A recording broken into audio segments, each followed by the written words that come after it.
श्री सच्चिदानंद सद्गुरु साईनाथ महाराज की जय। सद्गुरु श्री साईनाथुनि शरद बाबूजी की जय। సాయి వంటి దైవంబు లేడు లేడు. ప్రజలందరి నోట సాయి నామం పలకాలి, సర్వత్రా సాయి రూపం రంజిల్లాలి. ముజ్జగాలు సాయి మహిమతో ముప్పిరిగొనాలి. సాయి పదరవళులు మన హృదయ కుహరంలోని నిశ్శబ్ద నిశీధిలో ప్రతిధ్వనించాలి. ప్రణవనాద వీచికల్లా సాయి జ్ఞాన సౌరభాలు సర్వత్రా వ్యాపించాలి. ఆ సుజ్ఞాన సౌరభాల ఆస్వాదనలో మన మనసులు మత్తెక్కాలి. సాయి ప్రేమామృత ధారలు అంతటా నిరంతరం వర్షించాలి. ఆ ప్రేమామృత ధారలలో తడుస్తూ, ఆ జ్ఞాన సౌరభాల మత్తులో ఆనందంగా నర్తిస్తూ సాయి వంటి దైవంబు లేడోయి లేడోయి అని అందరూ ఏకకంఠంతో గానం చేయాలి. అదే నా ఆశ, ఆశయం, ఆకాంక్ష. అదొక మధుర స్వప్నం. ఆ స్వప్న సాఫల్యం కోసం శ్రీ సాయినాథుని అనన్య ప్రేమతో, ఆర్ద్రతతో ప్రార్థించటమే మనం చేయగలిగింది, చేయవలసింది. Shri Babuji.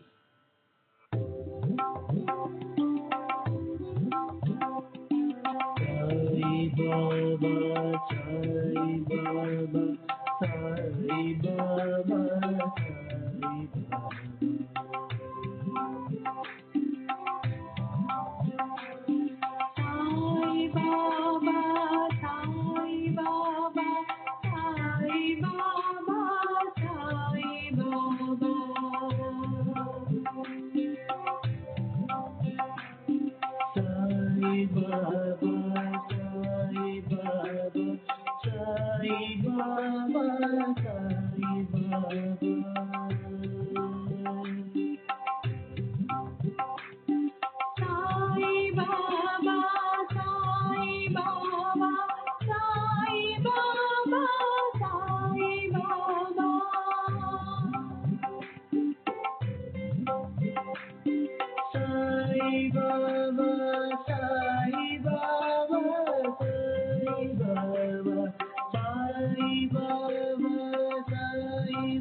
Baba, Sai Baba, Sai Baba, Sai Baba.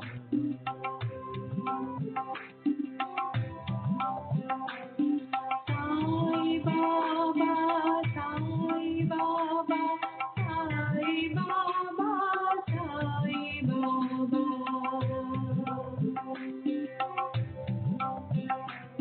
Sai Baba, Sai Baba, Sai Baba, Sai Baba.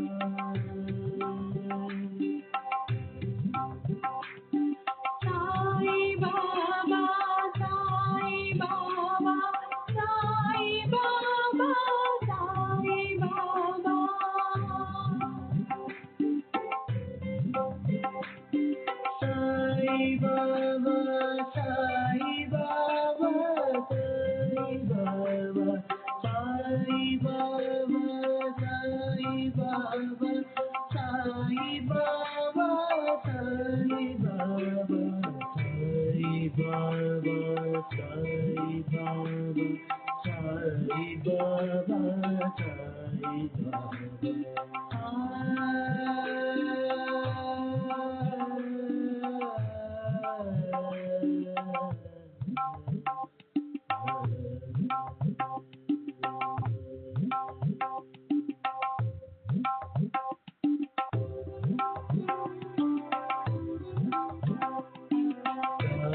Baba, Sai Baba, Sai Baba, Sai Sai Baba, Baba, Sai Baba, Sai Baba, Sai Baba,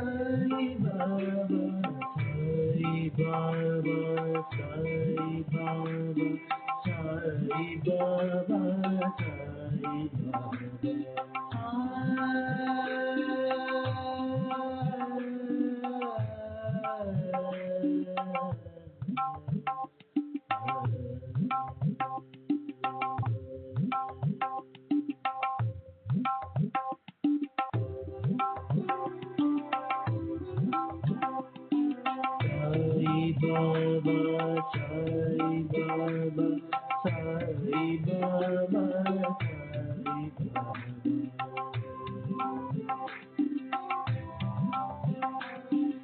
Baba, Sai Baba, Sai Baba, Sai Baba, Sai Baba. Sai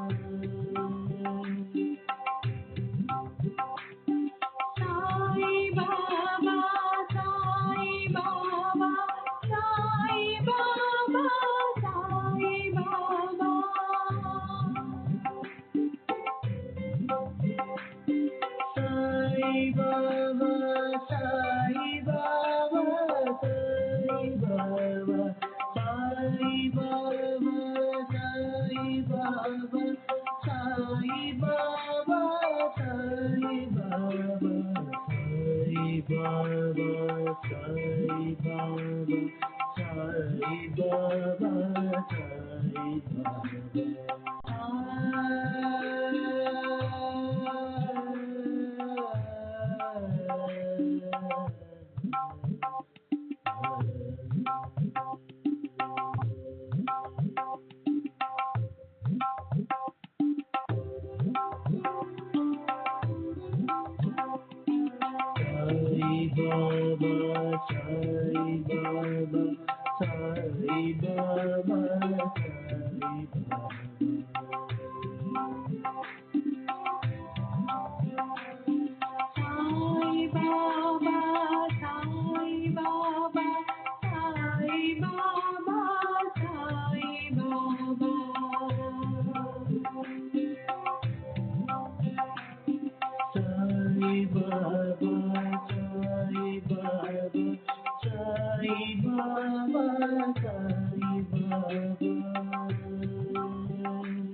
बाबा साई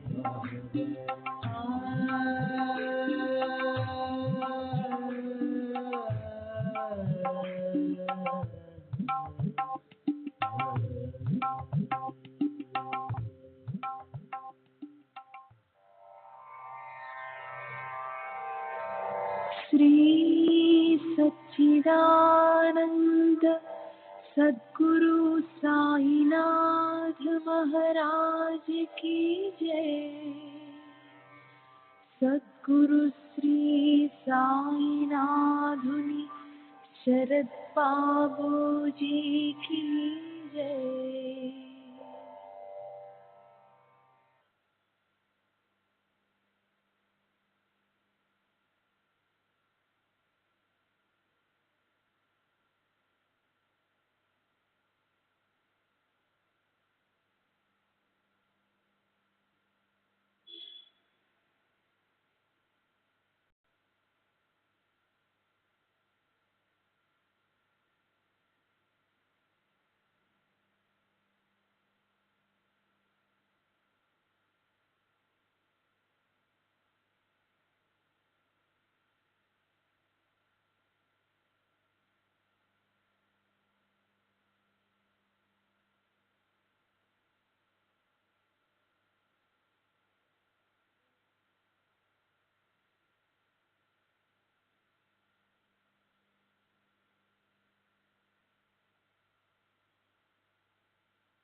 श्री सच्चिदानंद सद्गुरु साईनाथ महाराज की जय। सद्गुरु श्री साईनाथुनि शरद बाबू जी की जय।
श्री सच्चिदानंद सद्गुरु साईनाथ महाराज की जय। सद्गुरु श्री साईनाथ शरद बाबू जी की जय। శ్రీ సాయినాథాయ నమః. శ్రీ సాయి సచ్చరిత్రము 16వ అధ్యాయం, నిన్నటి తరువాయి.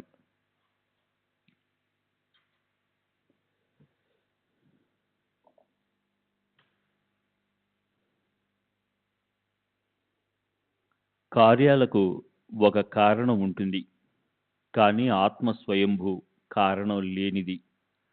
ఆత్మ పురా అపి నవ సనాతనమైనది, నూతనమైనది. స్వభావ సిద్ధంగా బుద్ధికి అందనిది. ఆకాశం వల్లే అవిచ్ఛిన్నం, సృష్టి లయలకు అతీతం. ఓం ప్రణవం ఆత్మకు ఆలంబనం. ఆత్మ నిరాధారం, నిష్కలంకం. పరబ్రహ్మను తెలుసుకోవాలి, అపరబ్రహ్మను పొందాలి. బ్రహ్మకు ప్రతీక అయిన ఓంను ధ్యానించాలి, ఎల్లప్పుడూ ఉపాసన చేయాలి. సర్వ వేదాల సారమైన ప్రణవ స్వరూపమే ఓంకారం. ఆ ప్రణవాన్ని అర్ధసహితంగా నిర్ధారణగా తెలుసుకోవడమే మహావాక్యాల చింతన. వేదాలు స్వయంగా ప్రతిపాదించినది జనులు బ్రహ్మచర్య నియమాలను ఆచరించి అత్యంత ప్రయత్నంతో సంపాదించిన దానిని ఓం అనంటారు. ఆ పరమపద ప్రాప్తికి మార్గం అతి దుర్గమమైనదే అయినా సద్గురు అనుగ్రహమున్న సాధకులకు సుగమమే. ఇంద్రియాలలో అతి స్థూలమైన దాని నుండి క్రమంగా సూక్ష్మం వరకు స్థూల సూక్ష్మ తారతమ్యంతో నిర్విరామంగా ప్రయత్నం చేస్తే సాధకులు సాధించగలరు. ఓం శబ్దంతో ఉచ్చరించే ఓం అక్షరం సకల తపస్సుల సారం. ఆ శబ్దాన్ని ఉచ్చరించిన మాత్రాన దాని అర్థం స్ఫురిస్తుంది. దానిని నిరంతరం స్మరిస్తే సాక్షాత్కారం కలుగుతుంది. ఏ వికారాలు, మార్పులు, వృద్ధి, క్షయాలు లేని సర్వవ్యాపక చైతన్యమైన ఆత్మను తెలుసుకున్నట్టి సద్గురు యొక్క అనన్య భక్తుడు ధన్యుడు. ఆధ్యాత్మిక, ఆది భౌతిక, ఆది దైవికమనే త్రివిధ తాపాలలో ఎల్లప్పుడూ తప్పించిపోయేవారు ఈ భాగ్యాన్ని ఎలా అనుభవించగలరు? ఈ వైభవం ఒక సత్పురుషులకే పరిమితం. అజ్ఞానం వలన జనన మరణాల భ్రమణ, దాని నుండి నివృత్తి పొందడానికి సాధన బ్రహ్మ మరియు ఆత్మ ఒకటే అన్న ఏకత్వ భావన. అది ఇక్కడే సంభవం. విషయ కల్పనలు లేని శూన్యస్థితి కలిగినప్పుడు అహం బ్రహ్మి స్థితి, అహం బ్రహ్మాస్మితి అనే భావం కలుగుతుంది. వేదాలలోని మహావాక్యాన్ని అనవర్తనం స్మరిస్తుంటే బుద్ధి సహజ స్థితిని పొందుతుంది. అప్పుడు గురువచనాలు, శాస్త్ర ప్రమాణాలు అనుభవంలోకి వచ్చి అంతర్బాహ్యకరణ వృత్తి మనస్తో సహా శాంతించి ఆత్మజ్ఞానం లభిస్తుంది. అదే ఉత్తమ దర్శన ప్రాప్తి. అప్పుడు విషయ సుఖాలపై విరక్తి కలిగి అజ్ఞానం మొదలగు హృదయ గ్రంథులు విడిపోయి అవ్యక్తంలో ప్రవేశం దొరుకుతుంది. సూర్యకిరణాలలోని అతి సూక్ష్మ కణం కంటే అతి సూక్ష్మమైనది, అణువు కంటేనూ అత్యంత సూక్ష్మమైనదని ఆత్మను నిర్ధారించారు. పెద్ద వస్తువుల కంటే పెద్దది బ్రహ్మాండం, బ్రహ్మాండం కంటేనూ మహత్తరమైనది ఆత్మ. అయినా ఇవన్నీ సాపేక్ష ప్రమాణాలు. ఆత్మ ప్రమాణాతీతం. సూక్ష్మత్వంలో అణురణీయాన్, సూక్ష్మమైన దానికంటే సూక్ష్మం. మహత్వంలో మహత్ పరిమాణం కలది. ఆత్మకు నామరూపాదులన్నీ కేవలం ఉపాధులు. ఆత్మ నిరుపాధికం, పరిపూర్ణం. ఆత్మకు జననం లేదు, మరణం లేదు. ఆత్మకు మూల కారణం కూడా లేదు. ఆత్మ జననం లేనిది, నిత్యం, శాశ్వతం, సనాతనమైనది. ఆత్మను ఇది అని నిర్ధారించడం కష్టం. ఓంకార ప్రతీక అయిన బ్రహ్మమే దాని మూల స్వరూపం. ఆగమ నిగమాలకు కూడా అంతుపట్టని ఆత్మ అందరికీ సులభ సాధ్యమా? ఆత్మను ఇది అని నిర్ధారించలేక వేదాలు అలసిపోయినవి. తాపసులు వనవాసులయ్యారు. ఉపనిషత్తులు చేతులు వేలాడేశాయి. ఎవరికీ దాని అంతు చెక్కలేదు. ఆత్మస్వరూపాన్ని తెలుసుకోవడానికి అభేద దర్శులైన ఆచార్యులు కావాలి. ఇతరులకు అది సాధ్యం కాదు. తార్కికులకు అక్కడ ప్రవేశం లేదు. కేవలం తర్కం చేసేవారికి అక్కడ చోటు లేదు. వారు భ్రమలలో గిరగిరా తిరుగుతుంటారు. ఆగమాచార్యులకు తప్ప ఇతరులకు ఆత్మజ్ఞానానికి కావలసిన స్థిరమైన బుద్ధి ఉండదు. స్వబుద్ధి కల్పన సిద్ధాంతాలనే అనంత తారలు 84 లక్షల జనన మరణాలను తప్పించుకోలేవు. ఆగమాచార్యుడనే చంద్రుడు ఒక్కడు చాలు, అజ్ఞానాంధకారం లవలేశమైనా ఉండదు. బహుప్రయాసతో ఇతరులు సాధించలేని దానిని సద్గురును దృఢంగా పట్టుకున్నవారు అల్ప ప్రయాసతో సాధించగలరు. వారికి బ్రహ్మజ్ఞానం ప్రకటమవుతుంది. దానితో అజ్ఞానం తొలగిపోయి సచ్చిదానంద స్వరూపం స్థిరపడి ఆత్మస్వరూప స్థితి అనుభవంలోనికి వస్తుంది. దీనికి మరో పేరు మోక్షం. జీవులు అధికంగా ఆపేక్షించదగినది ఇదే. దీనికోసమే జీవులు నిరంతరం చాలా శ్రమ పడతారు. దీనికోసమే బ్రహ్మయోగ నిష్ఠులు ఎల్లప్పుడూ అంతర్నిష్టలో ఉంటారు. మనసు చంచలమైనప్పుడు విషయాలు కల్లోలపరుస్తాయి. ఆత్మస్వరూపంలో స్థితులైన వారి మనసు స్థిరపడి విషయాలు క్షీణించిపోతాయి. ఆత్మస్వరూపానికి విముఖంగా ఉన్న వారిని విషయాలు కలవరపెడతాయి. కానీ స్వరూపోన్ముఖులైన వారి నుండి విషయాలు మొహం చాటేస్తాయి. మోక్షాన్ని మాత్రమే కోరుకుంటూ ఇహపర సుఖాలను ఇతర విషయాలను అణుమాత్రమైన ఆశించకుండా ఉండేవారే మోక్షానికి అర్హులు. వీరిలోని ఒక్క లక్షణం లోపించినా వారు ముముక్షులు కారని బాగా తెలుసుకోవాలి. అలాంటి వారు ఒక కన్య ఉన్నా 2 కన్నులతో చూసినట్టు నటించేవారిలా ముముక్షులే కేవలం నాటకమాడేవారు. అహంకారం తొలగిపోనంత వరకు, లోభం నిర్మూలనం అవునంత వరకు, మనసు వాసన రహితం కానంత వరకు బ్రహ్మజ్ఞానం నాటుకోదు. శరీరమే ఆత్మ అని అనుకునే బుద్ధియే భ్రాంతి. బంధనానికి కారణం ఆసక్తి. విషయ సుఖాల ఆలోచనలను విడిచిపెడితే బ్రహ్మజ్ఞాన ప్రాప్తి హస్తగతమవుతుంది. నిర్గుణ బ్రహ్మ సాక్షాత్కారం కఠిన కార్యం. అందువలన సగుణ బ్రహ్మ యొక్క ఉపాసనలోని మర్మాన్ని తెలుసుకోవడమే బుద్ధిమంతుల ధర్మం. ఆత్మ సర్వజీవులలో నిగూఢంగా ఉంటుందన్న తత్వం వేదాంతులకు తెలుసు. కానీ దీనిని అనుభవపూర్వకంగా అంతటా తెలుసుకోవటం ఎలా? ముందు చిత్తశుద్ధి కావాలి. ఆ పైన సూక్ష్మ బుద్ధి, కుశాగ్ర బుద్ధి ఉండాలి. అప్పుడే ఆత్మ దయతో తప్పక స్వయం ప్రకటమవుతుంది. ఆత్మ నిత్యం, ఏ వికారాలు లేనిది. ఆత్మను తెలుసుకున్న వారు శోకరహితులు. వారే ధైర్యవంతులు, ధీమంతులు. వారే భవం నుండి ముక్తులు. ఇక్కడ ప్రవచన ప్రావీణ్యం కానీ, గ్రంథార్థ ధారణా శక్తి కానీ, లేక వేదశృతుల విశ్లేషణ కానీ అవసరం లేదు. ఏ మార్పు చెందక నిత్యం ఉండేది శరీరం. ఆత్మ ఏ మార్పు చెందక నిత్యం ఉండేది. శరీరం అనిత్యం, అశాశ్వతం, అనవస్థితం, ఎప్పుడు మార్పు చెందేది అని తెలుసుకుని తమ శ్రేయస్సును సాధించుకునేవారు యోగ్యాలను తెలుసుకున్న దక్షులు, ఆత్మజ్ఞానులు, సదా నిర్భయులు. వారు ఒక్కటే తప్ప రెండవది లేదన్న అద్వితీయ భావంతో శోకాన్ని తొలగించుకున్నవారు. ఆత్మజ్ఞానం కఠినమైనప్పుడు, ప్రవచనాల శ్రవణంతో దాని అంతు పట్టనప్పుడు కేవలం మేధస్సు మాత్రం ఏం చేయగలదు. అయినప్పటికీ ఉపాయాలతో ఆత్మను తెలుసుకోవచ్చు. ఎల్లప్పుడూ ఏ కోరికలు లేక ఆత్మజ్ఞానాన్ని మాత్రమే కోరుకునే వారికి, ఆత్మను చాలా అధికంగా ఆపేక్షించే వారికే ఈ పరమ ప్రయోజనం. శ్రవణాది సమయాలలో ఆత్మను నేనే అన్న అభేద దృష్టి కలిగి దానినే అనుసంధానం చేసే వారిని ఆత్మ అనుగ్రహిస్తుంది. ఎల్లప్పుడూ దురాచారాలలో ఆసక్తులై, అస్థిరులై, అశాంతితో అలమటించే వారి మనసు ఏకాగ్రం కాదు. అటువంటి వారు జ్ఞానులైనా సరే ఆత్మజ్ఞానాన్ని పొందలేరు. శ్రీ సచ్చిదానంద సద్గురు సాయినాథ్ మహారాజ్ కీ జై. సద్గురు శ్రీ సాయినాథుని శరద్ బాబూజీ కీ జై. 143.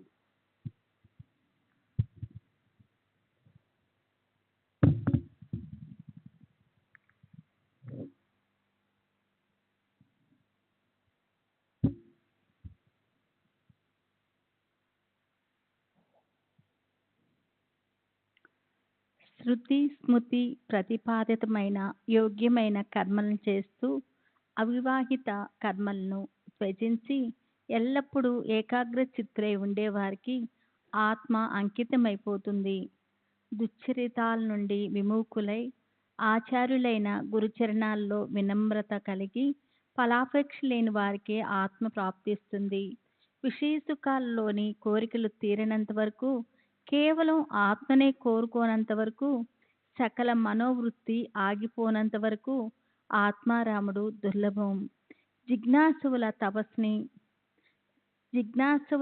తపస్సును గని ఆత్మకు స్వయం దయ కలిగి తన స్వస్వరూపాన్ని తానే ప్రకటన చేస్తుంది. కానీ ఇది గురువు లేకుండా సులభ సాధ్యం కాదు. ఆత్మస్వరూప ప్రాప్తికి సాధకులు శ్రవణ మననాదులను, అభేద భావను, సంధానాన్ని చక్కగా చేస్తే ఆత్మజ్ఞానం సుఖంగా లభిస్తుంది. ఈ ప్రపంచమంతా అజ్ఞానమయం. ప్రపంచవ్యాప్తికి మూల కారణం అజ్ఞానమే. జ్ఞానము వినా మోక్షానికి మరో వేరే ఆధారం లేదని తెలుసుకోవాలి. అనుమానము మరియు యుక్తి ప్రభావము ఇవి శాస్త్రజ్ఞానాన్ని అనుభవంలోకి తెచ్చుకోవటానికి, మనసులోకి ప్రపంచం నశించిపోతేనే జ్ఞానోద్భవం, లేదా అది అసంభవము. మహాత్ముడైన పాపాత్ముడైన జీవాత్మయే పరమాత్మ అని తెలుసుకుని వ్యవహరించేవాడు మహాత్ముడు. అతడొక్కడే అభేదాత్మ. బ్రహ్మైత్మికత్వ జ్ఞానమే జ్ఞానం యొక్క పర్యవసానం. ఆత్మజ్ఞానం ఒక్కసారి కలగగానే సమస్తమైన అజ్ఞానం నశించిపోతుంది. ఆత్మజ్ఞానం కలిగితే చాలు, ఇక తెలుసుకోవలసింది మిగలదు. వస్తు జాతమంతా వారికి కలతలాకతంలా సాక్షాత్కారమవుతుంది. ఆత్మజ్ఞానం వల్ల ప్రపంచ నివృత్తి మరియు వెంటనే శుభప్రదమైన మోక్షంతో పరమానంద ప్రాప్తి. ఆత్మ సూక్ష్మ కంటే సూక్ష్మము, మహత్ కంటే మహత్తరం అని చెప్పటం ఆత్మ యొక్క సర్వవ్యాపకత్వాన్ని బుద్ధికి తెలియజేయటానికి. ఆత్మ స్వయం సూక్ష్మం కాదు, మహత్తు కాదు. అక్కడ తరతమ భావాలను కల్పితం.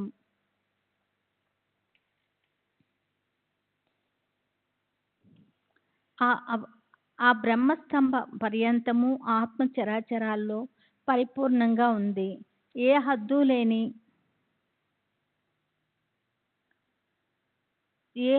లేని అన్వేషణీయమైన ఈ ఆత్మ యొక్క అస్తిత్వాన్ని బుద్ధికి తెలియచేయటానికే ఆత్మను వాక్కుతో వచనాలతో పరిమితం చేస్తారు. అసలైన ఆత్మ రహస్యం కేవలం బుద్ధి వైభవ యోగంతో చేజిక్కదు. సద్గురువుల సాధు సత్పురుషుల సాంగత్యంలో ఉండి వారిని సేవించి వారి కృపను పొందిన వారికి ఆత్మ ప్రాప్తి. బ్రహ్మజ్ఞాన వివరణ కేవలం కొన్ని గ్రంథాల్లో మాత్రమే నిండి ఉందా? సద్గురు కృప లభించకపోతే కల్పాంతంలో కూడా అది కైవసం కాదు. నిత్య నైమిత్తిక కర్మలను చేయకున్నా, మనసులో పరిశుద్ధమైన సంస్కారాలు లేకపోయినా బ్రహ్మజ్ఞానానుభవము అసలు సంభవము కాదు. ఒక్క బ్రహ్మ మాత్రమే నిత్యము, మిగతావన్నీ అనిత్యము. దృశ్య జాతమంతా శాశ్వతం కాదు, ఇది సత్యం, ముమ్మాటికి సత్యం. బ్రహ్మన్ గురించి చెప్పేవారు లభించరు. అట్లే బ్రహ్మజ్ఞానాన్ని వినే పవిత్రులైన శ్రోతలు దొరకరు. ప్రేమమయులు అనుభవశీలరైన సద్గురువులు మరీ అరుదు. అడగగానే ఇవ్వటానికి బ్రహ్మజ్ఞానం అందుబాటులో ఉందా? పర్వతాలలో గుహల్లో దాక్కొని యమనియమాలతో కట్టుబడి ధ్యాన ధారణాల్లో నిమగ్నమైన వారికి కూడా అది దొరకదు. గురువు అనుగ్రహం లేకపోతే బ్రహ్మజ్ఞానం లభించదు. అటువంటిది నీ వంటి మూర్తి భవించిన లోభస్వరూపానికి ఎలా లభిస్తుంది బాబు? డబ్బు ఆశ బాగా ఉన్నవారికి బ్రహ్మజ్ఞాన ప్రాప్తి కల్పాంతంలోనైనా ఎన్నడూ లభించదు. దీన్ని బాగా గుర్తుంచుకో. పరమార్థాన్ని శ్రావణం చేసిన విషయ సుఖాలను చింతన చేస్తూ ప్రపంచాన్ని నిధిధ్యాసనం చేసేవారికి ఆత్మ సాక్షాత్కారం ఎలా సాధ్యమో, మల విక్షేప ఆవరణాలనే త్రితావశాలతో ఉన్న అంతఃకరణాన్ని నిష్కామ కర్మతో మలక్షాళనం చేసి విక్షేపాన్ని ఉపాసనతో తొలగించాలి. ఇది స్వకర్మ. మరియు ఉపాసన చేయగా చిత్తము పరిపక్వమవుతుంది. మల విక్షేపాలు నిర్మూలం కాగా ఆవరణ మిగులుతుంది. ఈ ఆవరణ సర్వ అనార్థాలకు బీజము. సూర్యుని ప్రకాశంతో అంధకారం తొలగిపోయేలా జ్ఞానం ప్రకటమవగానే అజ్ఞానము ఆవరణ నశిస్తుంది. వేదాంతంలో నిషాదులైన వారు వర్ణించిన సత్వజ్ఞానానంద లక్షణాలు గల బ్రహ్మను జ్ఞానులు మాత్రమే తెలుసుకోగలరు. మస్క చీకట్లో ఒక బాటసారి అడవిలో నడుస్తూ ఒక చెట్టు మొండెంను చూసి దొంగ అనుకొని భయపడిపోయి అక్కడే దాక్కుంటాడు. నేనొక్కడే ఉన్నాను, నా వద్ద డబ్బుంది, వాడు దారిదోపిడి చేసే దొంగలా ఉన్నాడు, ఇప్పుడేం చేయాలి, ప్రాణంపై ఇక భరోసా లేదు అని అనుకుంటాడు. దూరం నుంచి దీపం రాగానే చెట్టు మొండెము బయటపడి అతని భయం తొలగిపోయింది. చెట్టును చూసి దొంగ అని భ్రమించినది భ్రాంతి అని అర్థమైంది. ఇప్పుడు శ్రోతలకు బ్రహ్మజ్ఞాన ప్రాప్తికి అడ్డంకులు మనవి చేశాను. తదుపరి అధ్యాయంలో శ్రేయాన్ని కోరే వారికి శ్రేయస్సు తన స్వరూపాన్ని ప్రకటించడం వినండి. హేమాడ్ సాయి పాదాల్లో దొర్లి తనకు స్మరించినది చెప్పాడు. సాయిబాబా దయతో చెప్పించిన దాన్ని అమాయక భక్తులు వింటారు. స్వస్తి శ్రీ సంత సజ్జన ప్రేరితము భక్త హేమాడ్ పంతు విరచితమైన శ్రీ సాయి సమర్థ సచ్చరితంలో బ్రహ్మజ్ఞాన కథనమను 16వ అధ్యాయం సంపూర్ణము. శ్రీ సద్గురు సాయినాథార్పణమస్తు. శుభం భవతు. శ్రీ సాయి సచ్చరిత్ర 17వ అధ్యాయము. శ్రీ గణేశాయ నమః. శ్రీ సరస్వతాయ నమః. శ్రీ గురుభ్యో నమః. కులదేవతాయ నమః. శ్రీ సీతారామచంద్రోభ్యాయ నమః. శ్రీ సద్గురు సాయినాథాయ నమః. ఈ అధ్యాయంలో శ్రేయము మరియు ప్రేయ లక్షణాలను వర్ణిస్తానని గత అధ్యాయంలో చెప్పాను కదూ. వానిని శ్రద్ధగా శ్రవణం చేయండి. ప్రకాశము అంధకారము అనన్య సంబంధంతో ఒకేలా ఉన్నా అవి పరస్పరము భిన్నంగా ఉంటాయి. శ్రేయోప్రేయాలు అంతే. ప్రియమైన వాటి కొరకు పరుగులు తీసే మనసు కలవారు స్వార్థంతో పతనమైపోతారు. శ్రేయం వివేక రూపమైతే ప్రేయం అవివేక రూపం. శ్రేయలకు సంబంధించినది విషయాలు కేవలం జ్ఞానానికి సంబంధించినవి. ప్రేయాల విషయాలు అజ్ఞానానికి సంబంధించినవి. ప్రేయాలు వివేకులను ఎప్పుడూ పొరపాటు పడనివ్వవు. శ్రేయాలు అజ్ఞానాలకు రుచించవు. కనుక కామానుల యందు ప్రీతి, ఇంద్రియాలకు విషయ సుఖాలపై కోరిక ఉన్నంత వరకు, వివేక వైరాగ్యాలను సంపాదించుకోనంత వరకు ప్రేయాలే మధురంగా ఉంటాయి. నిరక్షరాలు బాగా కలిసిపోయేలా శ్రేయాలు కలిసే ఉంటాయి. మానసరోవరంలోని హంస పాలను మాత్రం సేవిస్తుంది. ధీరులు, బుద్ధిమంతులు, అదృష్టవంతులు కేవలం శ్రేయాలనే అపేక్షిస్తారు. ప్రియాలకు ఎప్పుడూ విముఖులై ఉంటారు. కానీ మందబుద్ధులు శరీరము, పశువులు, సంతానము, ధనము, గౌరవం మొదలగు యోగక్షేమాలు వెంటబడి ఒక్క ప్రేయాలనే సాధించుకుంటారు. శ్రేయాలు ఏవి, ప్రియాలు ఏవి? ఈ రెంటిని మానవులు బాగా తెలుసుకున్న స్వతంత్ర బుద్ధి కలవారవటం వల్ల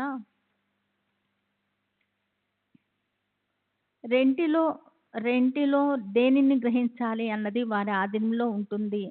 అయినప్పటికీ రెండు ప్రాప్తించినప్పుడు దేనిని గ్రహించాలో నిర్ణయించుకోవటం కష్టం. ప్రేయం మందబుద్ధులను జయించి వారిని ఆలింగనం చేసుకుంటుంది. నీరు కలిసిన పాలలో నుండి పాలను మాత్రమే గ్రహించే హంసలాగా ప్రేయాన్ని వదిలి శ్రేయాన్ని స్వీకరించాలి. ఇవే ఆ పురుషార్థం. శ్రేయం మరియు ప్రేయం ఈ రెండు మానవుల స్వాధీనంలో ఉన్న వివేకహీనులు, మందబుద్ధులు దానిని తెలుసుకునే సమర్థులు కారు. ముందుగా శ్రేయం దేనిలో ఉంది అని నిశ్చయంగా తెలుసుకోవాలి. ఆ తర్వాత ఏవైనా ప్రతిబంధకాలు కలిగితే వానిని పూర్తిగా తొలగించుకోవచ్చు. ఇక్కడే పురుషార్థాలు కళ్ళెదుట గట్టిగా నిలబడతాయి. కనుక బుద్ధితో బాగా నిశ్చయించుకొని శ్రేయాల కొరకే పోరాడాలి. ప్రపంచం యొక్క చక్రభ్రమణం అంతుపట్టనిది. అహర్నిశలు ఆగకుండా తిరుగుతూనే ఉంటుంది. భయంకరము నివారించడానికి వీలు కాని ఆధ్యాత్మికాది 3 తాపాలను మానవులు సహిస్తారు. దానివల్ల ఆధ్యాత్మికమైన దుఃఖాలను సహిస్తూ విసిగిపోయి వాన్ని తొలగించుకోవటానికి సుఖకరమైన సాధనాలను వెతుకుతారు. భరించలేని భావదాక్షకై బుద్ధి పుట్టినప్పుడు పురుషార్థత ఉదయిస్తుంది. అప్పుడు తమ స్వార్థం కొరకు సాధనోపాయాలను కనిపెడతారు. అనాది అవిద్య లేక మాయ ముత్యపు చిప్పల్లోని వెండి, ఎండమావుల్లోని నీరు వలె వ్యర్థము. అభాస్వరూపమైన మాయ గొప్ప అంతరాయము. దీన్ని నశింప చేయాలి. స్వప్నంలో బంగారము వడగళ్ల వాన పడుతుంది. అవసరానికి పనికి వస్తుందని అత్యంత శ్రమతో వానిని మూటగట్టుకునే ప్రయత్నం చేస్తే మెలకువ రాగానే అవి మాయమైపోతాయి.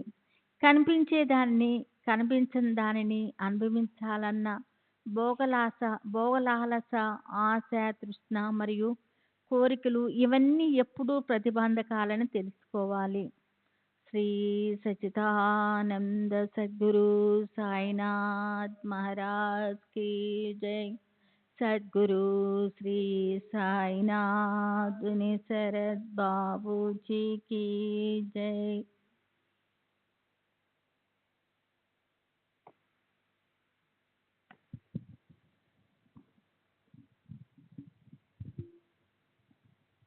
శ్రీ సచ్చిదానంద సద్గురు సాయినాథ్ మహారాజ్ की जय। సద్గురు శ్రీ సాయినాథుని శరత్ బాబూజీకి జై।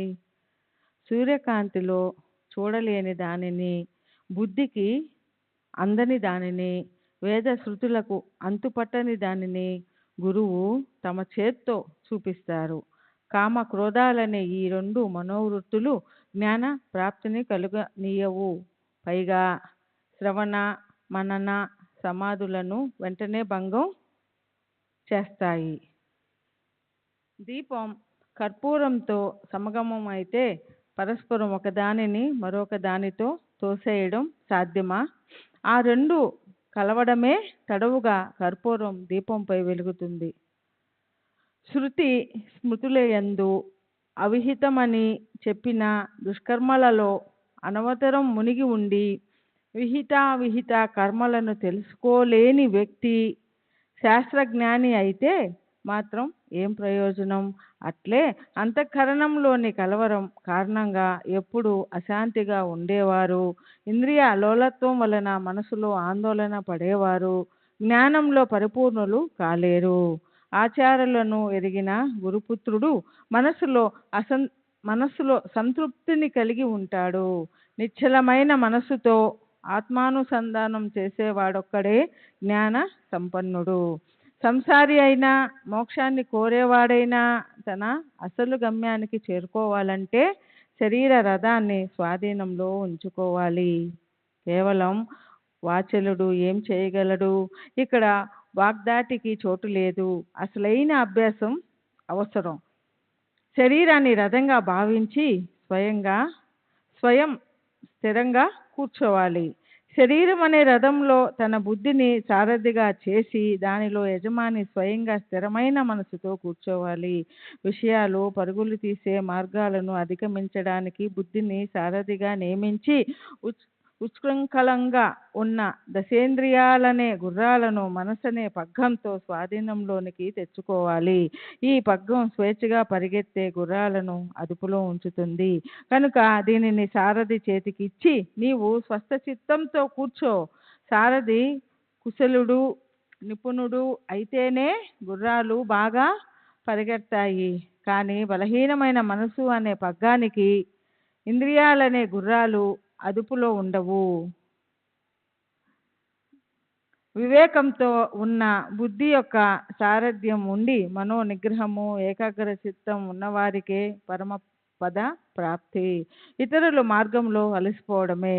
మనసు ఎప్పుడూ చెడుగా ఉన్న వారికి శాంతి ఉండదు, వారికి పరమాత్మ ప్రాప్తి కలుగదు. జనన మరణాల చక్రం తప్పదు. ఇటువంటి గొప్ప పరమపద ప్రాప్తి స్వయం ప్రకటమైనప్పుడు ఇది నిజంగా ఎక్కడుంటుంది అని మనసులోని సంశయం దూరం అవుతుంది. ఇక్కడ వాదోపవాదాలు పనికిరావు. పరమేశ్వరుని అనుగ్రహంతోనే ఆత్మ యొక్క స్థానం తెలుస్తుంది. ఇతర వాదాలు వ్యర్థం. తర్కంలోని చాతుర్యం ఇక్కడ పనికిరాదు. తర్కం చేసేవారి మతి కుంటుపడుతుంది. అమాయకులైన భావికులే సిద్ధిని పొందగలరు.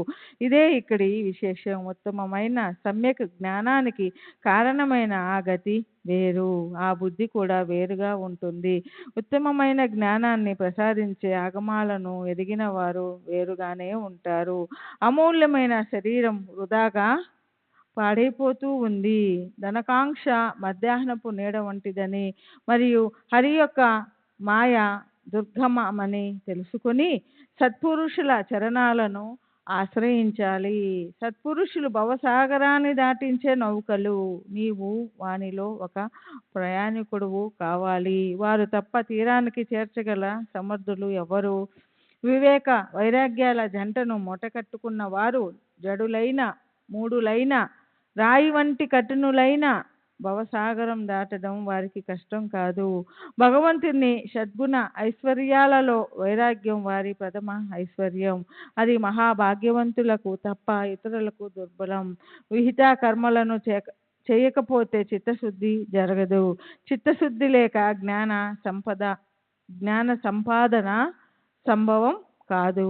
కనుక కర్మ ఒకటే జ్ఞానప్రాప్తికి మూల కారణమని తెలుసుకోవాలి. నిత్య నైమితిక కర్మానుష్ఠాల ద్వారానే మనోమాలిన్యాలు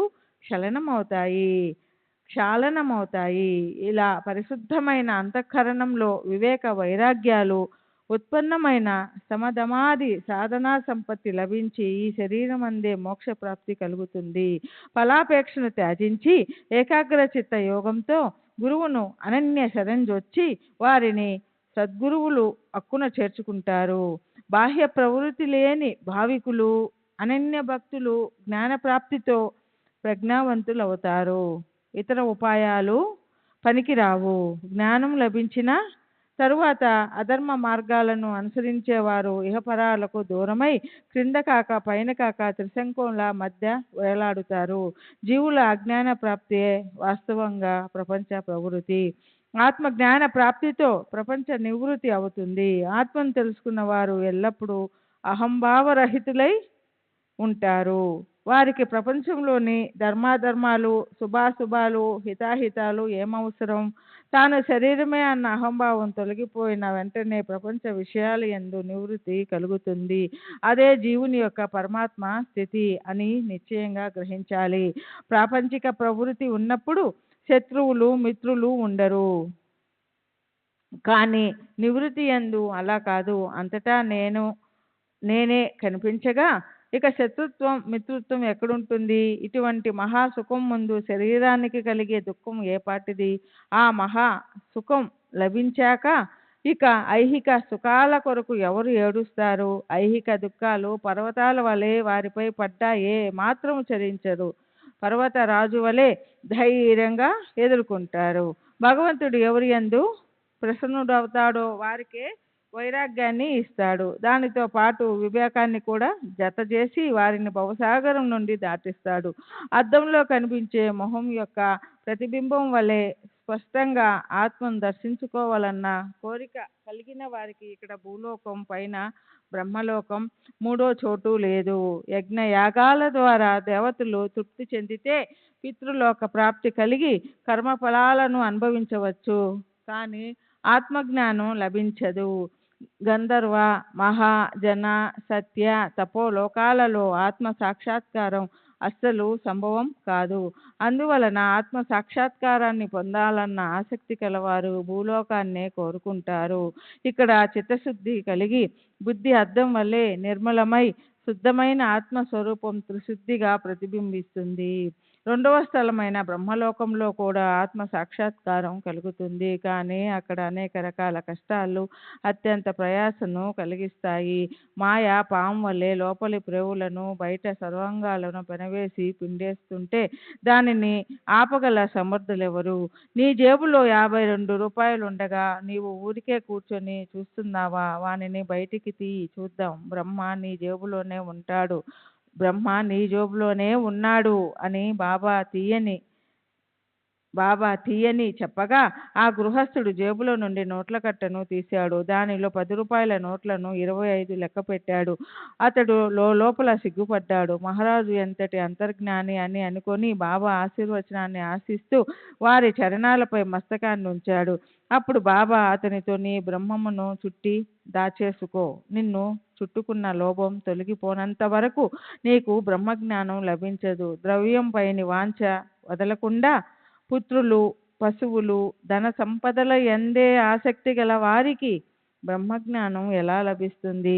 ధనం పైని మోహం చాలా కఠినమైనది. ధనతృష్ణ అనే సుడిగుండాలు గల దుఃఖాల చెరువులో మదమత్సరాలనే మకరాలు భరించలేనంతగా ఉంటాయి. కనుక ఒక్క విరాగియే తరించగలడు. లోభానికి బ్రహ్మకు అఖండ వైర్యం. లోభం ఉన్న చోట మనసుకు ఏకాగ్రత ఉండదు. ఆచారభ్రష్టుడైన లోభికి విరక్తి, ముక్తి ఎలా సాధ్యం?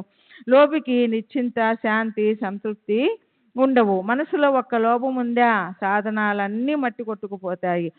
శృతులు స్మృతులు అవిహితమని నిషేధించిన కర్మలను ఆచరించడంలోనే సదా ఆసక్తులైన దుశ్చరితులకు చిత్తశాంతి ఉండదు. వారిని క్షితులని అంటారు. వారు ఎల్లప్పుడూ దుష్కర్మల యందే నిమగ్నులై ఉంటారు. మంచి చెడు చూడక ఎప్పుడు విషయాలనే బురదలో పొల్లుతూ ఉంటారు. ఎంతటి విజ్ఞాన సంపన్నుడైనా ఫలాపేక్షయందు విరక్తి కలుగనంత వరకు జ్ఞానం వ్యర్థం. అతడు ఆత్మ సంపన్నుడు కాలేడు. ఎవరైనా ఏదైనా కోరడానికి వచ్చినప్పుడు సత్పురుషుల ముందు అర్హతను చూస్తారు. వారి వారి యోగ్యతలను బట్టి వారికి ఇస్తారు. అహర్నిశలు శరీర అభిమానంతో మనసులో విషయ చింతన ఉన్నవారికి గురూపదేశము వ్యర్థం. వారికి ఇహపరాలు రెండూ ఉండవు.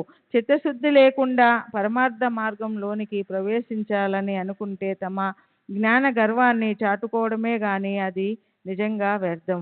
తమకు నచ్చిన విషయాన్నే చెప్పాలి. జీర్ణమైనంత అన్నమే తినాలి, లేకపోతే అన్నం వ్యర్థమై అజీర్ణమవుతుందని అందరికీ తెలిసిందే కదా.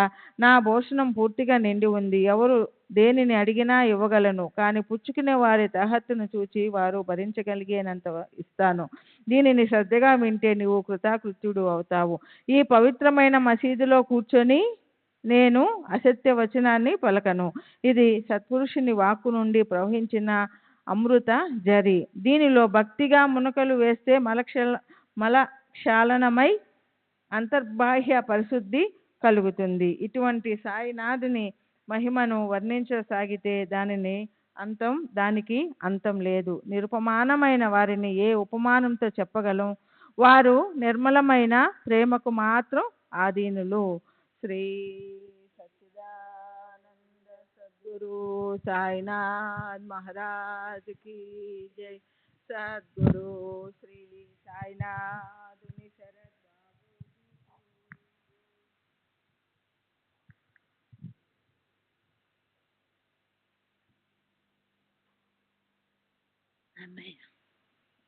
श्री सच्चिदानंद सद्गुरु साईनाथ महाराज की जय.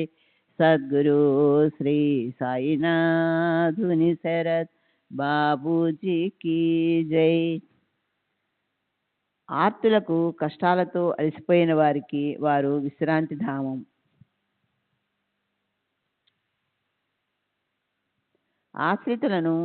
ఆశ్రితులకు కల్పవల్లి, దీన దుర్బలులకు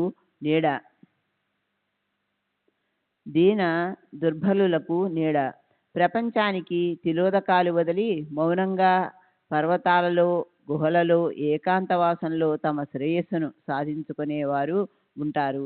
అటువంటి సాధువులు చాలామంది ఉంటారు. వారు కేవలం తమ స్వార్థాన్ని లేదా పరమార్థాన్ని సాధించుకుంటారు. వారు ఇతరులకు ఏం ప్రయోజనం? సాయిబాబా అటువంటి కోవకు చెందిన వారు కారు. వారు ఆప్తులు, ప్రియులు, బంధువులు, ఇల్లు వాకిలి, భార్యా పిల్లలు ఎవరు లేకున్నా ప్రపంచంలోనే ఉన్నారు. 5 ఇళ్లలో కరతల భిక్షను స్వీకరించి 24 గంటలు చెట్టు క్రిందనే ఉంటూ తమకంటూ ఏమీ లేకున్నా ప్రపంచ వ్యవహారాలన్నింటినీ బోధించేవారు. తాము బ్రహ్మీ స్థితిలో ఉండి కూడా ప్రజల శ్రేయస్సు కొరకు శ్రమపడేవారు. మహాజ్ఞానులైన ఇటువంటి సత్పురుషులు జగత్తులో చాలా అరుదుగా ఉంటారు. ఈ పవిత్ర రత్నం జన్మించిన ఆ కులం ధన్యం, ఆ వంశం ధన్యం, ఆ దేశం ధన్యం. పవిత్రులైన ఆ తల్లిదండ్రులు ధన్యులు.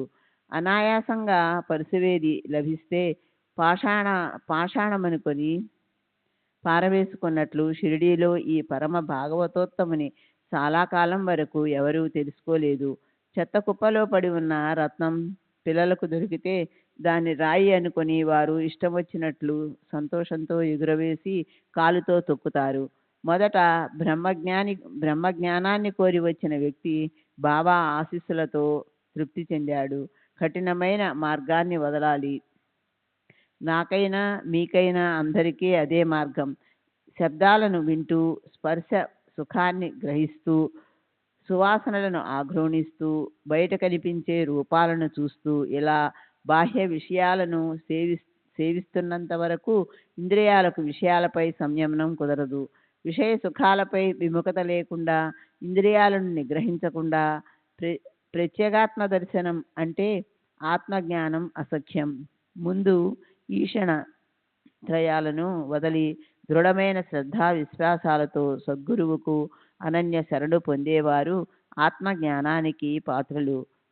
శ్రోతాది పంచ జ్ఞానేంద్రియాలు తమ తమ విషయాలను వదిలి వేసినప్పుడు మనసు స్వయంగా సంకల్ప వికల్పాలను వదిలి పెట్టినప్పుడు, అలా అన్నింటి నుండి నివృత్తి అయిన అంతఃకరణలో బుద్ధి కూడా నిశ్చయం తీసుకునే పనిని మానినప్పుడు అదే పరమగతి, అదే నిర్వికార బ్రహ్మ. బుద్ధి నిశ్చయ శూన్యమై, మనసు కూడా చైతన్యమయమై ఆ పరమాత్మ ఒక్కడే తప్ప అన్యులెవరూ లేరని ఆత్మను తెలుసుకున్నవారు ధన్యులు. విషయ సుఖాల నుండి విముఖులైన వారి ఇంద్రియాలు ఆత్మోన్ముఖమవుతాయి. అప్పుడే నిజమైన ఆత్మసుఖం ప్రకటమవుతుంది. ఇతరమైనవన్నీ సుఖాలు కావు. విషయ వికారాలతో కప్పబడి అతి సూక్ష్మంగా ఉన్న ఆత్మ జ్ఞానాన్ని గ్రహించటం కష్టం. పరమానంద ప్రాప్తికి సరియైన సాధనలను తెలుసుకోవడం అతి కఠినం.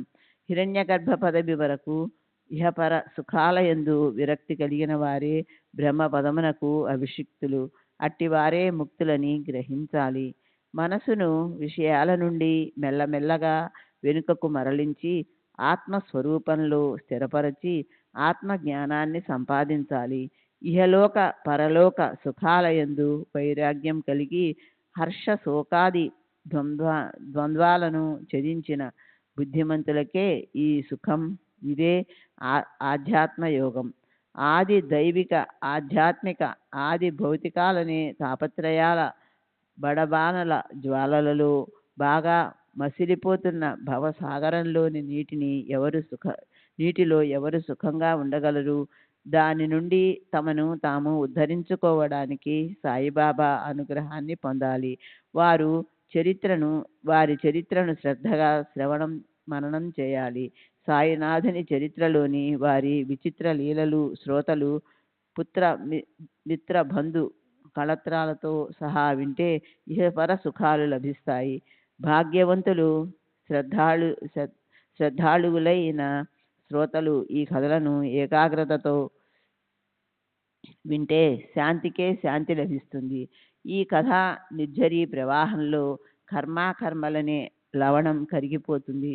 శ్రవణ ద్వారాల నుండి సాయి యొక్క సుందర రూపం నయనాలలోకి ప్రవేశిస్తుంది. ఈ చరిత్ర శ్రవణంతో పాతకాలు నశిస్తాయి. ఈ చరిత్ర శ్రవణంతో కాలునితో పోరాడి విజయాన్ని పొందుతారు. ఈ చరిత్ర శ్రవణంతో శ్రోతలు పరమోత్సాహాన్ని, ఉల్లాసాన్ని అనాయాసంగా పొందుతారు. ఈ చరిత్ర శ్రవణంలో అంతఃకరణం పరిశుద్ధమవుతుంది. శ్రవణంతో జనన మరణాలు వదిలిపోతాయి. శ్రవణంతో శ్రోతలు బ్రహ్మత్వాన్ని పొందుతారు. శ్రవణం కేవలం బ్రహ్మార్పణ బుద్ధితో చేయాలి. ఇలా సాయి సేవను కోరుకునే సేవకులను, భక్తులను శ్రీ సాయిరాముడు నిష్కాములుగా చేసి వారి మనసుకు ఎల్లప్పుడూ విశ్రాంతిని కలిగిస్తారు. శ్రోతలారా, అనుదినం ఈ గ్రంథంలోని ఒక్క అధ్యాయాన్ని అయినా అధ్యయనం లేదా శ్రవణం, మననం, నిధిధ్యాసనం మరియు పరిశీలనం చేయండి. ఆనందో బ్రహ్మాతి వ్యజనాత్ అని తైత్తిరీయ ఉపనిషత్తులోని ఈ వచనం బాగా ప్రసిద్ధి చెందినది. శృతి సిద్ధాంతమైన ఈ వచనాన్ని బాబా తమ భక్తులకు తమ పద్ధతిలో బోధ చేశారు. మీరు కించెత్తైనా దిగులు పడకండి, ఎల్లప్పుడూ ఆనందభరితులై ఉండండి, మరణం వరకు ఏ చింత పెట్టుకోకండి అని బాబా ఎప్పుడూ బోధించేవారు. ఈ అధ్యాయం యొక్క ఉద్దేశ్యం బ్రహ్మతత్వాన్ని నిర్ధారించడం. ఇది సాయికి శరణుతొచ్చిన వారిని భవసాగరాన్ని నుండి తరింపజేసే నౌక. బాబా పదే పదే భక్తులకు హితవచనాలు చెప్పి పరోపకారం చేస్తూ వారిని అనుసరిస్తూ తదనుసారం ప్రవర్తించేవారు. ఇది మంచి, ఇది చెడు అన్న ఈ అభిప్రాయ భేదాలు కేవలం వ్యక్తిగతం. దీని వలన సామాన్య జనులకు సంతోషం కలుగుతుంది. అదే ఈ గ్రంథం యొక్క ప్రయోజనం. బాబా కార్యకారణాలను తెలుసుకుంటారు. వారి యొక్క సంకల్పాలను అనుసరించే భవిష్యత్తు జరుగుతుంది. గురువు నోటి నుండి వచ్చిన కథలను విని వారి అంతర్క్యలీలలను అనుభవించి ఆ లీలన్నిటినీ గుర్తుగా సంగ్రహించి ఇతరులకు వినిపించాలి. సాయి యొక్క ఈ అద్భుత చరిత్ర అత్యాదరంగా శ్రవణం చేస్తే చెప్పేవారి మరియు వినేవారి ధైర్యం నశిస్తుంది. అంతేకాదు అందరి చెడు రోజులు తొలగిపోతాయి. బాబా యొక్క అలౌకికమైన లీలలను గని ఏ అభాగ్యుడు చకితుడవడు. కేవలం వారి దర్శన మాత్రంతో సంతుష్టుడై వారి పాదాలలో లీనమైపోతారు. విస్తారమైన ఈ చరితాన్ని పరిశుద్ధమైన మనసుతో వినడానికి శుభప్రదమైన అవకాశం కలిగితే ఎవరు వృధా చేసుకుంటారు? పుత్ర మిత్ర కళత్రాలనే సుడిగుండాలలో, కామక్రోధాలనే మొసళ్ళు, అనేక రోగాలనే తిమింగిలాలు విజృంభిస్తూ ఉంటాయి. ఆశలనే అలలు కలవరపెడుతుంటాయి. ఉద్వేగాలనే దెబ్బలు మళ్ళీ మళ్ళీ తగులుతుంటాయి. సుఖ దుఃఖాలనే ద్వంద్వాలు మనసులో సంశయాలను ఉత్పన్నం చేస్తాయి. అయినా ప్రపంచాన్ని వదిలిపెట్టరు. శుద్ధ బ్రహ్మవు నీవే, కానీ శరీరంలో బంధింపబడి ఉన్నావు. పంజరంలోని తీగను గట్టిగా పట్టుకొని తలక్రిందులుగా వ్రేలాడే చిలుకలా ఉన్నావు అని మనం స్వయంగా జీవాత్మకు బోధించాలి. కేవలం మాయాల వలన బుద్ధి భ్రమించింది. ఆ కారణంగా నీ శ్రేయస్సును మర్చిపోయావు అని నిన్ను నీవే హెచ్చరించుకొని త్వరగా నీ స్వరూపాన్ని తెలుసుకో. భ్రమ కారణంగా భ్రమ అధికమై మనసులో దేహాభిమానాన్ని, సంభ్రమాలను కలుగుతుంటాయి. నేను నాది అన్నది మృగతృష్ణ వంటిదని తెలుసుకుని ఏ మమకారాలు లేకుండా ఉండాలి. నీవు అన్న ఈ ప్రపంచంలో ఎందుకు చిక్కుకున్నావు? చిలుక, నీ కాలికి ఉన్న బంధాన్ని విదిలించుకొని పైకి ఎగిరి విహరించు. ముక్తత ఉన్న చోట బద్ధత ఉంటుంది. అట్లే బంధన ఉన్నప్పుడు ముక్తి కూడా ఉంటుంది. ఈ ఉభయ దశలను దాటి శుద్ధ ఆత్మ స్వరూపమందు స్థిరపడాలి. ఇది సాక్షేప జ్ఞానం. సుఖం మరియు దుఃఖం అనే అజ్ఞానాన్ని వదిలి జ్ఞానాన్ని సాధించుకుంటే బ్రహ్మజ్ఞానం సమీపంలోనే ఉన్నట్లు. శరీరంలో నేను నీవను భేద భావం ఉన్నంత వరకు నీవు స్వహితాన్ని తెలుసుకోలేవు. అందువలన నా అన్న దాన్ని వదిలేసేయి. కృపాణునిలా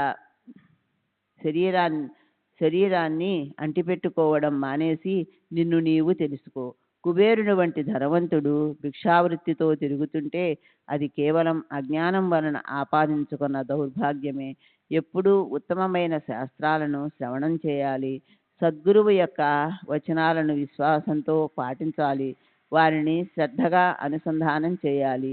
జనులు గురువుల ఆచార పద్ధతులను చూచి తమను ఉద్ధరించుకోవడానికి మార్గాలను ఎన్నుకుంటారు. అలా అసంఖ్య జీవులు ఉద్ధరింపబడి మోక్షాన్ని సహజంగా పొందుతారు. భవబంధనాలు విడిపోయే ఘడియ ఎప్పుడు వస్తుందా అని అహర్నిశలు ఆలోచించేవారు త్వరగా విముక్తిని పొందుతారు. ప్రపంచం నిస్సారమని బాగా తెలుసుకొని వీలైనంత వరకు ఏకాంతాన్ని సదుపయోగం చేసుకుని ఏకాంతంలో ఎప్పుడూ అధ్యయనంలోనూ ఆత్మచింతనలోనూ ఉండాలి. శిష్యులు సంపూర్ణ వినయ విధేయతలు, శ్రద్ధ, భక్తి గల మనసుతో సాష్టాంగపడి శరణు వేడితే తప్ప గురువు జ్ఞాననిధిని ప్రసాదించరు.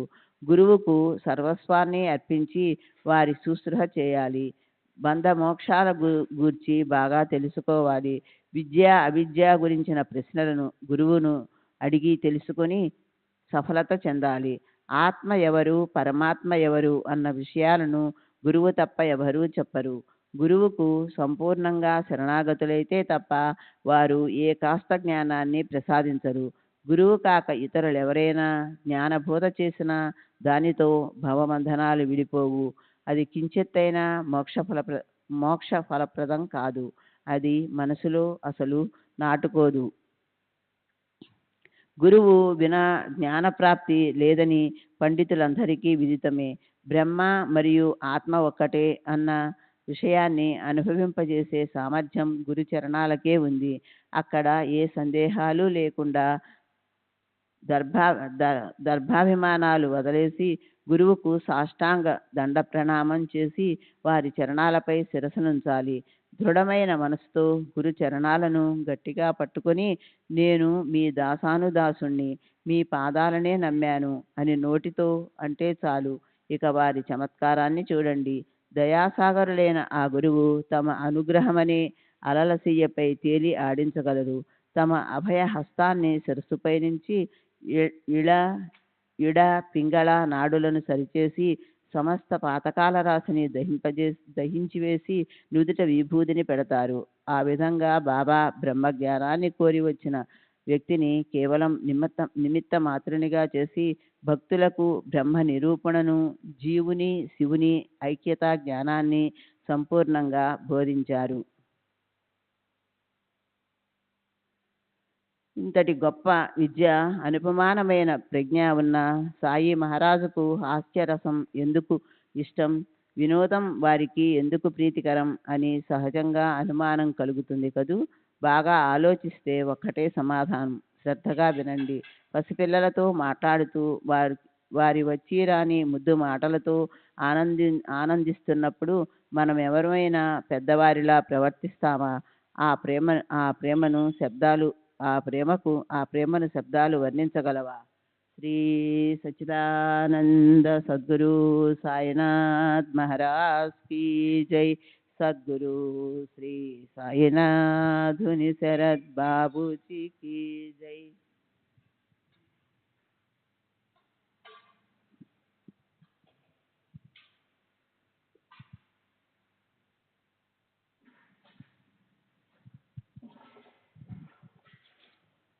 వినోదంగా హాస్యాలతో జ్ఞానబోధ ఒక కళ. పొట్టలో ఏ రోగం ఉందో పిల్లలకు తెలుస్తుందా? వారికి మందు మాత్రలు తల్లి ఇవ్వాలి. వారు ఒకవేళ మందు త్రాగక మొండికేస్తే వారిని ఒకప్పుడు బ్రతిమలాడి బామాడి, లేదా ఒకప్పుడు కళ్ళు ఎర్రచేసి, లేదా బెత్తం దెబ్బలు తగిలించో, లేదా ఒకప్పుడు ప్రేమగా గుండెలకు హత్తుకునేది తల్లియే. బాలురు పెద్దవారయ్యాక వారి బుద్ధి తీవ్రతను, బుద్ధిమాన్యాన్ని గమనించి వారిని లాలించాలి. ఇట్లే జ్ఞానంలో కూడా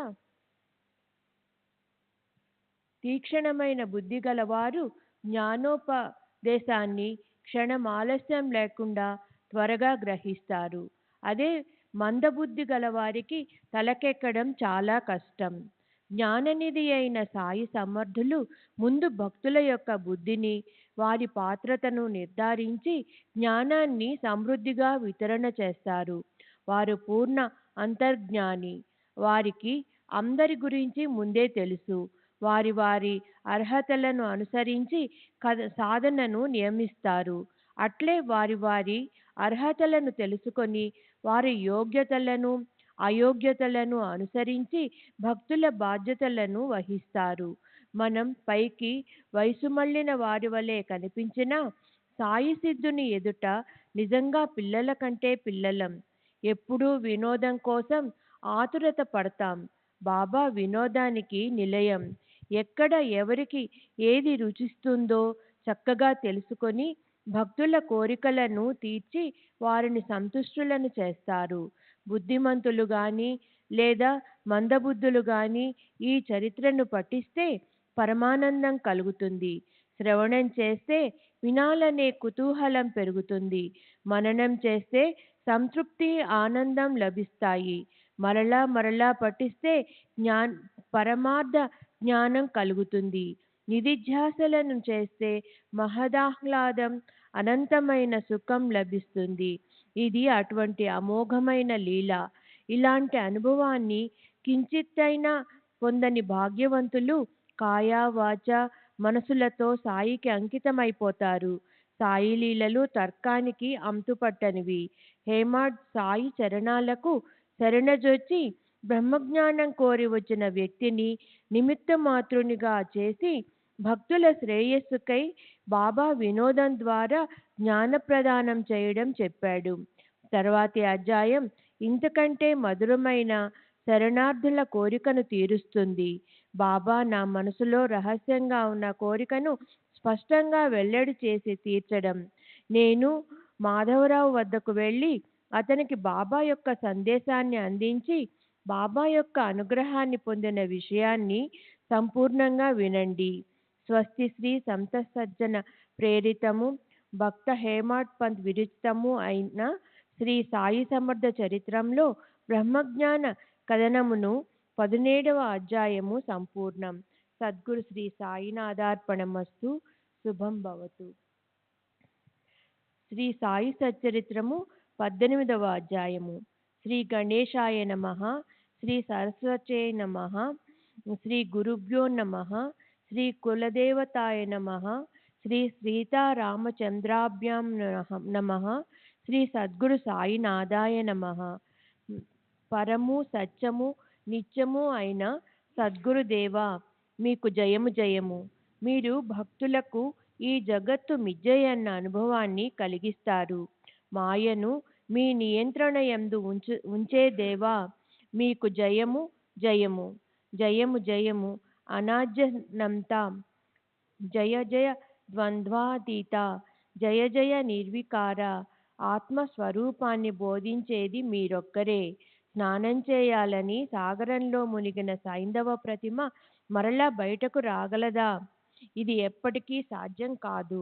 మీ వద్ద కూడా అట్లే. ఏ బ్రహ్మను గూర్చి వేదశృతులు అహర్నిశలు చర్చిస్తాయో ఆ బ్రహ్మను మీరు భక్తులకు అప్రయాసంగా రేలితో చూపిస్తారు. భాగ్యవశాత్తు మీ ఆశ్రయంలోకి వచ్చిన వారెవరికైనా మనది పరులది అన్న సంకుచిత భావం ఉండదు.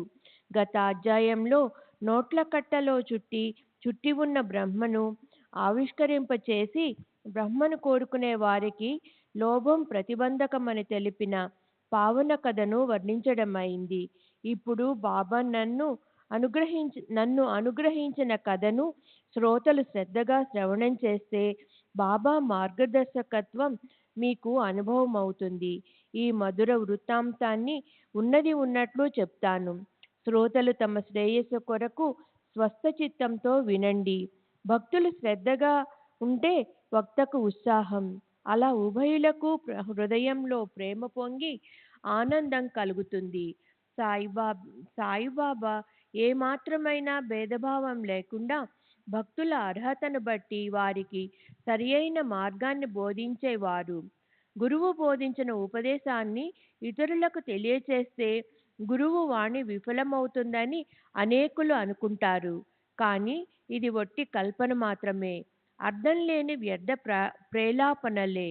గురువులు ప్రత్యక్షంగానే కాక స్వప్నంలో ఉపదేశించిన విషయాన్ని కూడా అందరికీ తెలియచేస్తారు. దీనికి నిదర్శనం లేదనుకుంటారేమో.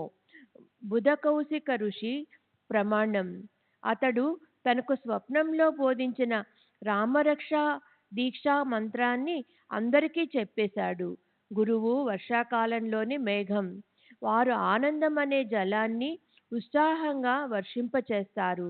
దానిని సేకరించుకుని దాచుకోవడానికి కాదు, యథేచ్ఛగా తాము సేవించి ఇతరులకు కూడా పంచిపెట్టాలి. తల్లి బిడ్డల ఆరోగ్యం కోసం వారి చిబుకాలను పట్టుకొని మాయమాటలు చెప్పి వారికి మందు త్రాగిస్తుంది. బాబా కౌశలం కూడా అంతే.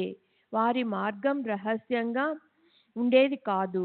వారు ఏ విధంగా అకస్మాత్తుగా భక్తుల కోరికలను తీర్చేవారో శ్రద్ధగా వినండి.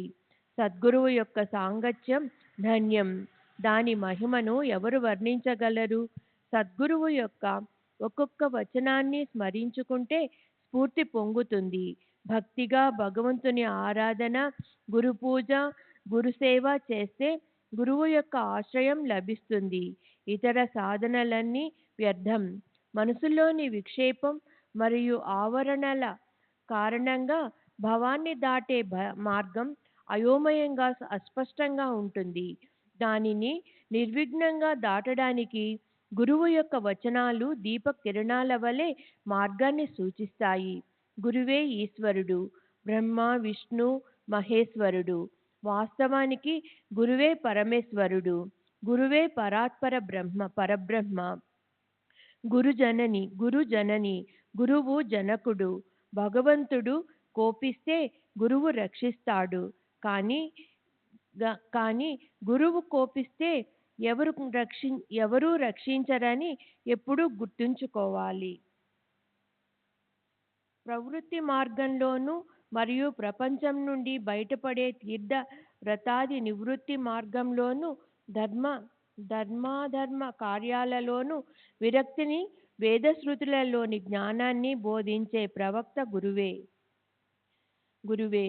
అతి కోమల హృదయులు, కరుణామయులు అయిన సత్పురుషులు బుద్ధిని వికసింపచేసి ఆత్మస్వరూపం యొక్క వైభవాన్ని చూపించి భక్తుల కోరికలను తీరుస్తారు. దానితో విషయ వాసనలు తొలగిపోయి నిద్రలో కూడా జ్ఞాన దృష్టి కలుగుతుంది.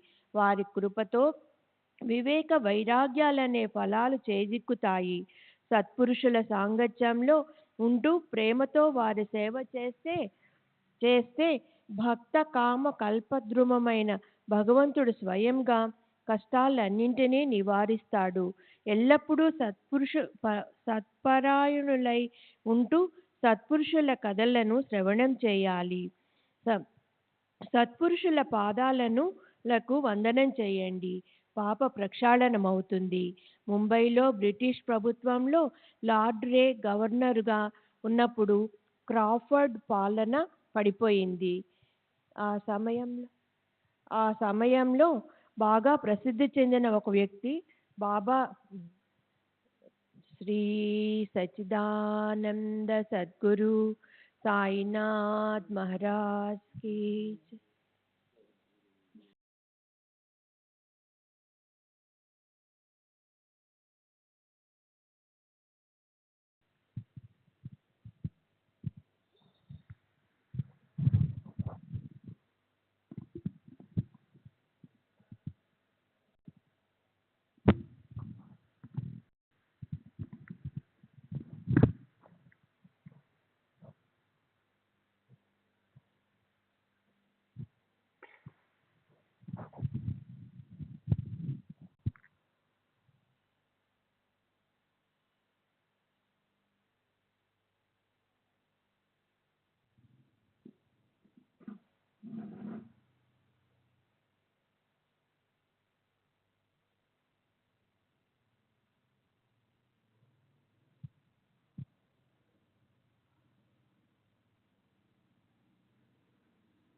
श्री सच्चिदानंद सद्गुरु साईनाथ महाराज की जय।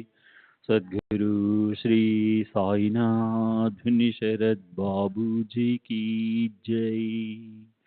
साई रहम नजर करना, बच्चों का पालन करना। साई रहम नजर करना, बच्चों का पालन करना। जाना तुमने जगत पसार, सब ही झूठ जमाना। जाना तुमने जगत पसार, सब ही झूठ जमाना। साई रहम नजर करना, बच्चों का पालन करना। साई रहम नजर करना, बच्चों का पालन करना।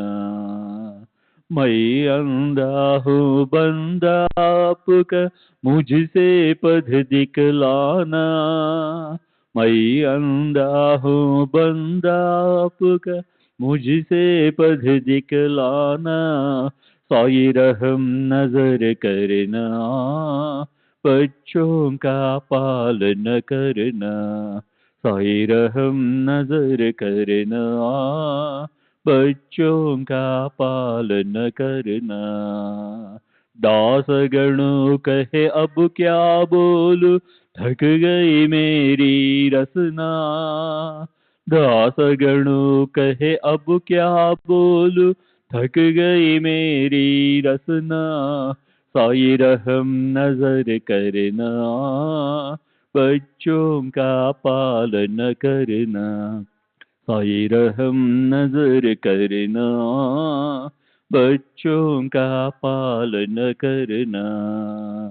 रहमो नजर करो अब मोरे साई, तुम बिना नहीं मुझे माँ बाप भाई, रहमो नजर करो मैं अंधा हूँ बंदा तुम्हारा, मैं अंधा हूँ बंदा तुम्हारा, मैं ना जानू, मैं ना जानू, मैं ना जानू, अल्लाह इलाही, रहमो नजर करो, रहमो नजर करो अब मोरे साई, तुम बिना नहीं मुझे माँ बाप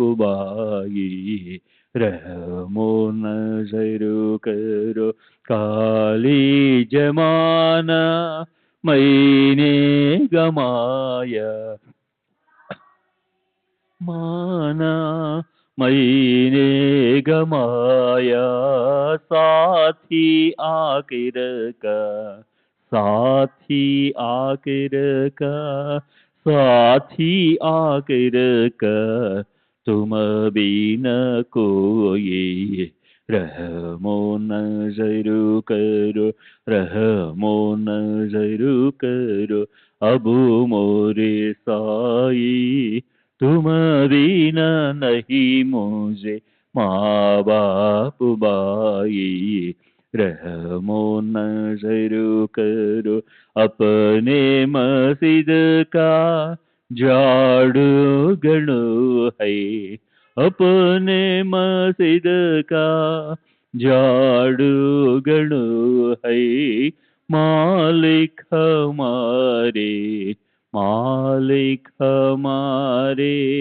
मालिक हमारे, तुम बाबा साई, रहमो नजर करो, रहमो नजर करो अब मोरे साई, तुम बिना नहीं मुझे माँ बाप भाई, रहमो नजर करो। श्री सच्चिदानंद सद्गुरु साईनाथ महाराज की जय। सद्गुरु श्री साईनाथ शरद बाबू जी की जय।